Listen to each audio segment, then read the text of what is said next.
வணக்கம். திசைகளின் 5 மணி செய்திகள். இலக்குக்குரிய petrol Ron 95 உதவித்தொகை திட்டம் இவ்வாண்டு மத்திய பகுதியில் அமல்படுத்தப்படலாம். இலக்குக்குரிய பெட்ரோல் ரான் 95 உதவித்தொகை திட்டம் இவ்வாண்டு மத்திய பகுதியில் அமல்படுத்தப்படலாம் என்று உள்நாட்டு வாணிபம் மற்றும் வாழ்க்கை செலவின அமைச்சர் டாக்டர் அர்மிசான் முகமது அலி கோடி காட்டியுள்ளார். குறைந்த விலையிலான பெட்ரோல் ரான் 95 சலுகையை இலக்குக்குரிய மக்கள் மட்டுமே அனுபவிக்கப்படுவதை உறுதி செய்வதற்கான வியூகம் மத்திய பகுதியில் அமல்படுத்தப்படலாம் என்று அவர் சுட்டிக்காட்டினார். இதற்கான வியூகம் தற்போது உருவாக்கப்பட்டு வருகிறது. அதன் வரைவு இறுதிக்கட்டத்தில் உள்ளது. அதன் பலாபலன் இலக்குக்குரிய மக்களை சென்றடைவதை எல்லா நிலைகளிலும் உறுதி செய்யப்படும் என்று அமைச்சர் குறிப்பிட்டார். எனினும் இலக்குக்குரிய இந்த மானிய உதவி திட்டம் அமலாக்கத்தினால் பொருட்கள் மற்றும் சேவை விலைகளில் அல்லது கட்டணங்களில் கட்டுப்பாடற்ற அதிகரிப்பை ஏற்படுத்தாது என்பதற்கு அரசாங்கம் உத்தரவாதம் அளிப்பதாக அவர் சொன்னார். முன்பு டீசல் மானிய இலக்கை செயல்படுத்திய போது பயன்படுத்தப்பட்ட வழிமுறை இலக்குக்குரிய பெட்ரோல் ரான் 95 உதவித்தொகை திட்டத்தில் சற்று மேம்படுத்தப்படும் என்று அமைச்சர் டாக்டர் அர்மிசான் விளக்கினார். அதிகார துஷ்பிரயோகம் மற்றும் கள்ளப்பணம் மாற்றம் குற்றச்சாட்டு தொடர்பில் முன்னாள் பிரதமர் டாக்டர் ஸ்ரீ இஸ்மாயில் சப்ரி யாக்கூப்பின் 4 முன்னாள் மூத்த உதவியாளர்கள் கைது செய்யப்பட்டது தொடர்பாக மேலும் 8 சாட்சிகள் விசாரணைக்கு அழைக்கப்படுவார்கள் என்று மலேசிய லஞ்ச ஊழல் தடுப்பு ஆணையத்தின் தலைமை ஆணையர் தான் ஸ்ரீ அசாம் பாக்கி தெரிவித்துள்ளார். அனைத்து சாட்சிகளும் இந்த வாரத்திலும் அடுத்த வாரத்திலும் விசாரணைக்கு அழைக்கப்படுவர். அதேவேளையில் 4வரிடம் இருந்து SPRM பறிமுதல் செய்த அனைத்து ஆவணங்களும் தற்போது சட்டவிரோத பணமாற்று சட்டமான அம்லாவின் கீழ் ஆராயப்பட்டு வருவதாக அசாம் பக்கி விளக்கினார். இந்த கைது நடவடிக்கையின் போது இஸ்மாயில் சப்ரியின் முன்னாள் அதிகாரிகளில் ஒருவரின் வீட்டில் இருந்து 100 மில்லியன் ரிங்கிட்டை SPRM பறிமுதல் செய்துள்ளது. இந்த விசாரணையின் போது முன்னாள் பிரதமர் டாக்டர் ஸ்ரீ இஸ்மாயில் சப்ரி விசாரணைக்கு அழைக்கப்படுவாரா என்று கேட்டபோது அது குறித்து கருத்துரைக்க அசாம் பாக்கி மறுத்துவிட்டார். கடந்த மாதம் சீன புத்தாண்டு தினத்தன்று கோலாலம்பூர் ஜலான் கிளாங்லாமாவில் ஒரு கேளிக்கை மையத்திற்கு முன்புறம் கார்கள் மோதப்பட்டு நடத்தப்பட்ட அராஜக செயலில் கொலை முயற்சியில் ஈடுபட்டதாக ஆடவர் ஒருவர் கோலாலம்பூர் செஷன்ஸ் நீதிமன்றத்தில் இன்று குற்றம் சாட்டப்பட்டுள்ளார். 24 வயது தேவேந்திரன் என்ற அந்த இளைஞர் நீதிபதி குஸ்ரா அலி முன்னிலையில் நிறுத்தப்பட்டு குற்றச்சாட்டு வாசிக்கப்பட்டது.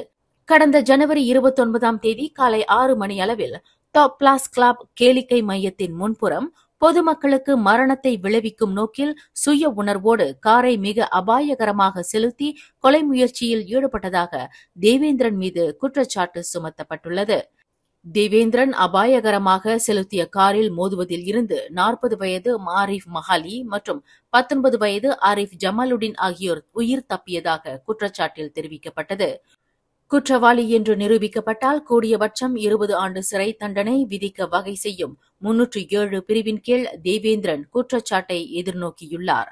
இந்த சம்பவத்தில் தொடர்புடைய 5க்கும் மேற்பட்ட இளைஞர்களை போலீசார் தேடி வந்த வேளையில் புலன் விசாரணைக்கு உதவும் வகையில் தேவேந்திரனின் பெற்றோர் தனது மகனை போலீசாரிடம் ஒப்படைத்தனர். தேவேந்திரன் குற்றச்சாட்டை மறுத்து விசாரணை கோரியதால் அவரை ஒரு நபர் உத்தரவாதத்துடன் 10,000 ரிங்கிட் ஜாமீனில் விடுவிப்பதற்கு நீதிமன்றம் அனுமதி அளித்தது.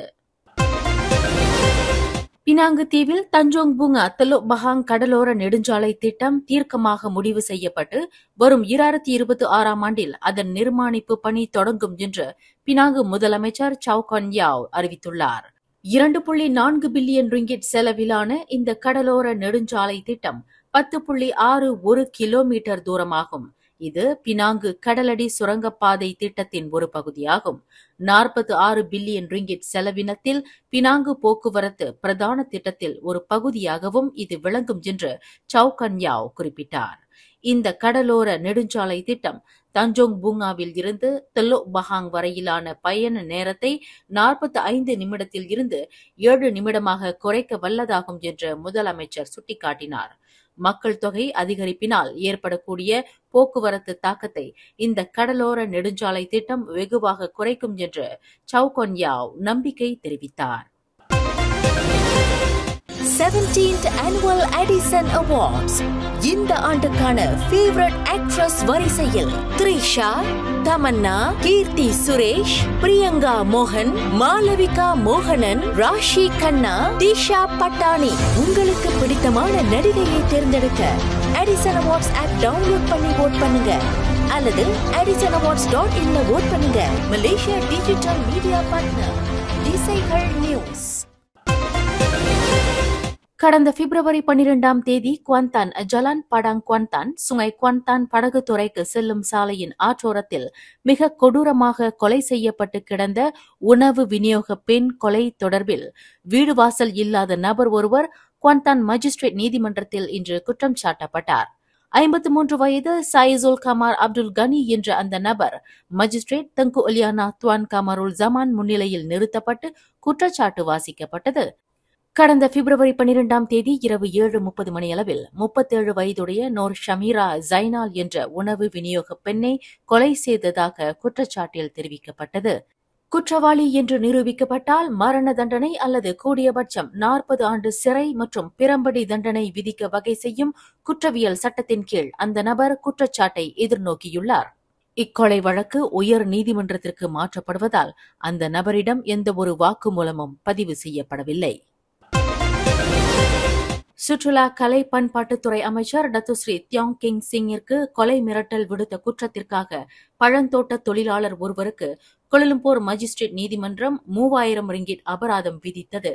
36 வயது லிம் சாய் செங் என்ற அந்த தொழிலாளி தனக்கு எதிரான குற்றத்தை ஒப்புக்கொண்டதைத் தொடர்ந்து மஜிஸ்ட்ரேட் ஐனா அசஹாரா அரீஃபின் அபராத தொகையை விதித்தார்.